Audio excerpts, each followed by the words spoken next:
Hello, I'm Tom Moore from the Bartitsu lab, and in this particular video I'm going to take you through the Fairbairn 5. These are 5 hand techniques from W.E. Fairbairn, famous World War II combatant instructor. I'm going to give you my take on them and how I use them in my personal training. I hope you find it interesting. We'll start with the Fairbairn 5 blow number 1, which is the edge of hand blow. The edge of hand blow is essentially using the bit between your little finger and the base of your wrist here, this hard component. And essentially these are chopping blows. A lot of people have fallen out of favour, I'd say within the past 20 years, because a lot of people in combative scenes, they prefer the hammer fist. They enjoy the notion of the hammer fist. But it's important to note that what you're hitting with the hammer fist is exactly the same as the shuto strike, the edge of hand strike. So whether you're doing this or whether you're doing that, the thing that's hitting the opponent is the exact same element. Anyone hitting with this gap here is gonna have a bad time. So we've got 2 types of edge of hand blow in the Fairbairn system. So we've got a downwards edge of hand blow. So here, so we've got a downwards chop, okay? And that can come anywhere between a straight vertical or a diagonal, okay? And then you've got your reverse, okay? So you've essentially got a backhanded blow here. And again, these can come from down low and up, or they can come straight across, like so. Typical targets for these blows, a lot of people talk about targeting the side of the neck, but in reality, necks are pretty tough. So you see people chopping the side of the neck. Really, if you are going to be chopping the neck, keep it as close to the jawline as humanly possible. I prefer hitting to the jawline anyway. I know it works, I know it's safe, I know I can get good knockout power with it, so why not go for it? And if the opponent flinches and it gets just under that jawline, I'm still getting that nice carotid artery shot that I wanted. But for me, I tend to aim for the jawline, but if you're going for the neck, go for just under the trachea. That gets very popular. Collarbone, kidneys, you can essentially hit anywhere with it, but obviously we're looking at self-defense systems, so we want to make sure that what we're doing has lasting and final damage. Okay, so edge of hand blows, my little primer on those. Okay, Fairbairn typically did his edge of hand blows with his thumb out, like so. I prefer the thumb somewhat in. Sometimes I find that the thumb out flares the fingers a little bit, and even though you're aiming with this bit, if you catch it on one of the fingers and the fingers are flared, I feel like that could be quite painful. But again, thumb out or thumb closed or anywhere in the middle, that's completely up to you, because you basically need to treat this like an edged weapon. You need to treat this with the control you would with a blade. You know, you need a blade mindset to be using this particular blow. Okay, now I'm going to show you the first one from the side. Now, I always refer to the backhand or the horizontal edge of hand blows like you're starting a chainsaw. You need that same full body pull. A lot of people just use the hinge of the elbow, and that doesn't give you the power you need. You need all of your body weight going into these shots. Body weight, use of mass, use of speed and power is hugely important. There's no point just doing a quick chop. You need to throw it in there. Doesn't mean it's slow, but you need some mass behind it. You need some power behind it. So from a sideways perspective, let's say my enemy's from the side, treat it like you're pulling a really tough, out of use chainsaw. So from here, and again, you know, we call this stance Shizentai in Jiu-Jitsu. It's essentially just a kind of basic, I don't really know what's happening stance. I'm just relaxed, I'm just normal. I've clocked the threat. I don't have the time to do any of that fence work. I just you know, I need to throw that shot out there. So for me, it's about pulling that chainsaw, chopping straight into the trachea. Now, one important thing, when I do my edge of hand blows, as opposed to a straight out and chop, as it gets forward, I tend to punch it out. So if you imagine, it kind of goes out like that. So it comes across and then punches. So it's got some degree of penetration at the end of the blow. So again, from here, we turn, we've got to get eyes on that target. So that's the first thing, we need to look at what we're hitting. We flow this up, we use our body, we turn our hips, we turn our feet, we turn our knees, we turn our shoulder. Everything goes in to this strike, and then immediately I turn the rest of my body into the opponent. So here, you know, this could be anything. So just treat this as a proxy example. From here, again, now I'm ready to go in, whether it's punches, whether it's elbows, claw blows, knees, whatever you want to do, I'm facing the opponent. So get your hand blow from here, straight in. And again, sometimes you hit with the forearm, and that's okay. That's okay. I like to treat this on a high shoulder because it keeps that side of my jaw safe. So if he decides to punch me, if he decides to sucker punch me, the fact that I've driven this up means that any blow coming from this angle gets caught safely on the meaty part of my shoulder. So from here, I'm straight into him. And I'm very much of the school of sticky hitting. When you hit the opponent, don't be so percussive. Yeah.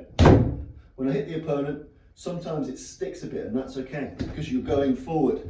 You know, I'm not going to stop attacking this man until he's out or I can exit. So get out the habit of this kind of little transactional chops. You know, put some force, put some impetus into it. And remember, in real time, you'd be immediately filling that gap now with something else. So the edge of hand blow outwards, I treat that as a ripping blow. And bear in mind that I can do the exact same thing if the attack's from behind. So again, I turn, I clock the opponent, I pull my chainsaw, wham! I could take that along the jaw, to the neck, behind the ear. I've got that, and again, I've turned to face the opponent now. My body's ready to fight that particular man. So edge of hand blow here. You can do an edge of hand blow straight from the front. Okay, so they work really well in a horizontal format from the side, from behind. You can also do them from the front, but I prefer them as a straight upward chop as opposed to out. So it comes from low or from a fence straight up into the trachea.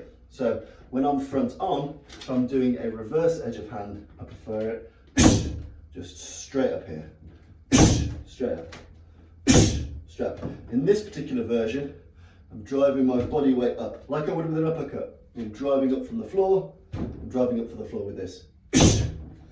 So while my body sinks a little bit first, I drive up off my back leg. Okay, so from the side or behind, I prefer this chainsaw method. Take it straight in. From the front, I burst that straight up. An upward chop. So it should come not too dissimilar to a jab. Boom, it's punching straight up into that trachea. Okay, so edge of hand blows on a horizontal. On a vertical or a diagonal, again, I like these in a punching motion. So as opposed to a rounded chop, like so, I prefer to launch this straight out with the same economy of motion as I would throwing a straight blow. Boom. Yeah. A downward chop or a horizontal chop, I tend to fire these much like I would a straight punch. So from here, let's say I've got this trigger point on my guard, I launch this in forward. And again, it's somewhere between a downward blow and a punching blow.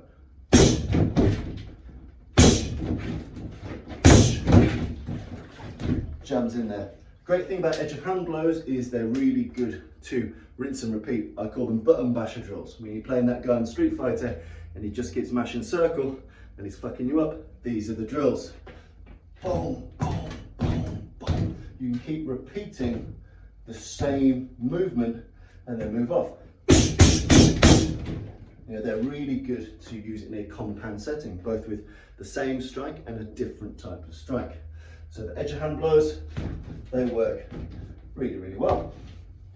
And again, simple target for these. The downward edge of hand blow typically works well from a fearful or a placating fence. So if you're scared from here and your hands are up high, you know, if your hands are up high, but again, it's all about dropping your body weight. When you're doing a straight vertical to the collarbone or a slight diagonal, just along the jawline or under the jawline, make sure that your body weight's going with it. Your hips turning, your foot's turning, your shoulders turning. You're putting the same force and torque into it as you would a hook. It's the exact same. It's the exact same body mechanic. Hip, foot, shoulder, bang. So you don't get many uses of the straight vertical one unless the opponent's head is down and using the back of the neck, the back of the vertebrae, or if their head's down, you go for the kidneys. Most of the time, from a front-on perspective, you'll be chopping up straight into the jawline, you know, along the arterial paths here, you know, even to the areas of the face if you want to turn that face. So if I hit here to turn the face and then do a backhand one, yeah. But typically we're always aiming for the jawline, for the knockout, or along the arteries to cause pain and also knockout blows. Downwards is typically base of the neck or in the kidneys. But the important thing, the important lesson is don't just use the hinging motion. Use your entire body into that shot, whether it's horizontal or whether it's vertical / diagonal. You've got to have good body torque with it. You've got to use your mass to good effect. Next of these, we're going to be looking at the chin jab. So the chin jab is essentially the palm heel strike of the Fairbairn combative systems. Now, unlike the palm strike, I take big issue with a lot of people's palm strikes in that a lot of people palm strike like a punch from here, and really against a concerted attacker, it's a very, very weak blow. You know, I'm a heavyweight boxer. I can mash you with my palm like I were doing a right cross. It's not going to cause huge amounts of damage. So if you're a 8-stone little slip of a person doing it, it's really not going to cause that much concussive trauma. Here, it doesn't do huge amounts. It's not a particularly great striking shot to be firing palm heels from here, in my opinion. Fairburn's chin jab is very, very close and often comes with a step and an attachment. So let's say I'm going to do my chin jab with my right hand. We'd step close to the enemy here. We get some form of attachment on clothing, on skin, on belt. Again, depending on the height of the opponent, it might be, you know, the scruff of their neck, the back of their coat, their rucksack, whatever you can grab, but you step in really close, okay? Then we drive the palm, not forward, but up. We drive it up and we use our body weight into it. And we're essentially slamming our forearm into the chest as we do it. So we want absolute brilliant velocity to snap this head back. You know, I want to get under this and snap his head back. I want that brain shake effect. So the important things, you step and get low. I need my body weight under the opponent. So first thing, whether I'm here, I step and get low. I make some form of attachment because if he starts to move back, the further back he goes, the more it turns into one of these useless palm heel shots. Yep, so I want to make sure he can't move back. I want all the velocity going into the man. So I take a deep step, I get nice and close. You tuck your head in, however you tuck your head, it's completely up to you. You grab, you drive up from the feet, you put all your mass driving up here. You know, as if you were going to do a big power uppercut, you launch your body up. It's the same with this. Make sure that you're slamming this bit into his body. You're chumming this up only at the end do the fingers get anywhere near the eyes, really. Don't focus on the fingers in the eyes, otherwise you'll forget or lose the concussive power of the shot. So again, drive this, slam it straight into the chin. So we step, we attach, and as we attach, we drive here.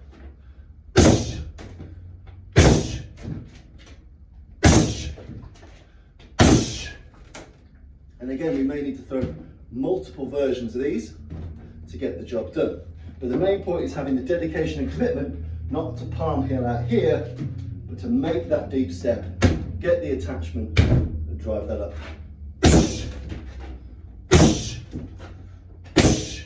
At the end of it, obviously the fingers do tend to roll over into the eyes, but don't overthink it.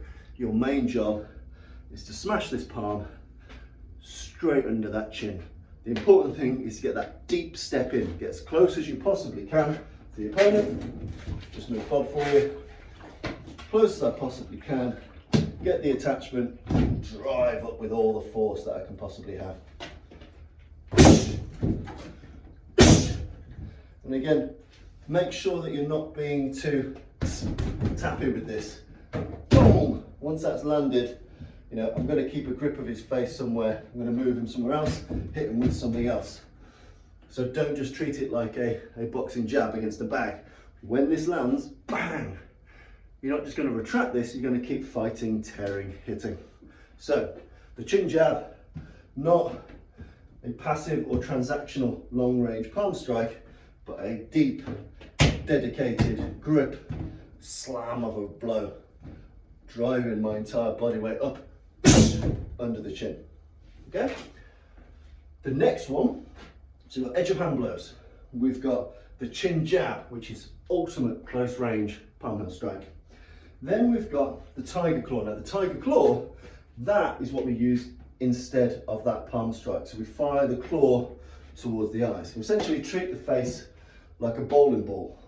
I want to get my hands into the holes of that bowling ball. I want to be grabbing bits of eye, bits of nose, bits of cheek, bits of beard. Again, you've got to get used to manipulating faces. That's where the bob dummies are good, because it gets you used to all the nooks and crannies that are on a soft human face. With the tiger claw, essentially we're bursting that shot in and we're grabbing. The human fingers are really, really strong. So again, from a slightly longer range, we're just grabbing. And once we're grabbing, we're moving, we're tearing, we're manipulating. Because this is a pain shot. This is not a damage shot. Bam is damage. Bam is damage. This is pain. So we use pain to set up damage. If I'm making you hurt, if I'm giving you pain, it's because I want to set up a different type of blow. I want to set up something that finishes you. So the tiger claw launches out, grabs, manipulates, and turns a face. So from here, we launch it straight out, we start to tear, and then we follow up with something. Just for the sake of this video, I'm just going to hit to the solar plexus. So from here, I've got that tiger claw out, it's burst, it's dynamic. As I start to move his attention and cause him pain, I'm going to drop step in and fire this into the solar plexus.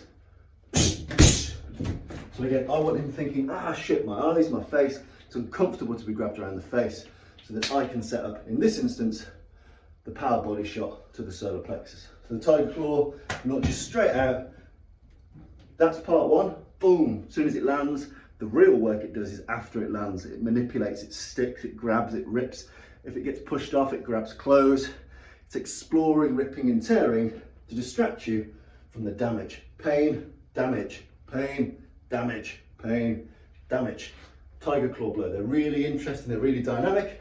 With either hand, you can launch it from anywhere, hands high, hands low, grab, manipulate, tear, destroy. Next one I want to show you is the matchbox punch. So in one of Fairburn's manuals, he shows a matchbox being in the hand, so a relatively loose fist, and he shows the punch, a hook punch, coming with a pretty straight arm, like so. So any of you who've done Chinese martial arts before, you know, Choi Li foot and things like that, you see lots of these swinging arm blows where the arm is used almost ridge hand-like. The matchbox hook uses the knuckle here.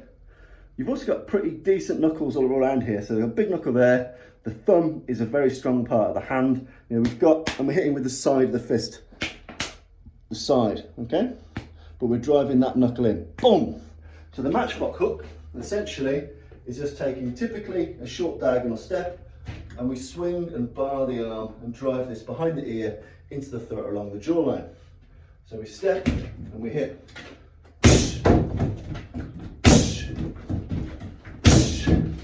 Again, this is a damage causing shot. Typically it's a preemptive shot, so it's from a distraction. So the matchbox hook drives in here, we crash into the jaw, into the throat, wherever else we want to hit. We're using this big knuckle and we're keeping the arm straight. If we hit with the forearm, fine, that really is damaging for them too. Or with the closed fist. I tend to find if you aim with the forearm, if people are a bit canny, they might lean back, and that means you hit them with the fist. So if you aim forearm first, you can actually punk people. People can go, oh, I'm just slipping enough out of the way, and that's where you catch them with the fist. The matchbox hook often comes with a step and swings around. Boom, like so. Boom, either hand. Boom. But it's a solid bar-like hook. The last of the ones, last of the Fairbairn 5, I'm going to show you is the chin smash. So you've seen the chin jab, which comes underneath. Chin smash is essentially a hook style iteration. So it comes from the side. It's got the same body mechanics as a hook, as a tight hook. Boom. So the hip should turn, shoulder turns, all of that business. Again, we're hitting with the hard bit of the palm, with the chin jab as well. Aim for the hard bit, not the fleshy bit here, the hard bit. And we burst this shot in for the side. So from here, bang. And again, much like the chin jab, this can work from an attachment. So I grab the body and smash, I grab the neck and smash. It's all about turning the body into that shot in a hook-like motion. So hook, boom, chin smash, boom. Great thing about the chin smash is once it hits, you've got these fingers to turn the face the opposite way. So if you watch, I chin smash here, I then pull his face to post him for another shot. So here, chin smash, I then use my fingers like a tiger claw, rip that face, and then I've got other shot options if I'm so inclined. But the chin smash is very close range and typically always leads to a tearing of the face in another direction. So for example, chin smash, tear, I could then go chin jab. You've got all these options, but it comes in from the side. So to recap, my particular iteration of the Fairbairn 5, you've got the edge of hand blows, and again, make sure you use the body. So if you're doing horizontal or vertical / diagonal, making sure that your body torques it. Remember that chainsaw motion, bang, and that thrusting chop. So you've got the two chops, you've got the chin jab, get the body low, step in close, grab something, drive straight up under the jaw and push off the ground like you were doing a really decent uppercut. You've got the tiger claw, which launches out, grabs a bit of face and manipulates. Again, nice and nasty. You've then got your matchbox hook. Essentially, it's a preemptive strike using a relatively barred arm. Bang! Hitting with the forearm or the side of the fist. Then you've got the chin smash, which is essentially a hook version of the chin jab, coming from the side. And bear in mind that once it hits, it can grab, turn, and you can hit again. So that's my version of the Fairbairn 5. Hope you find that useful. Give it a play.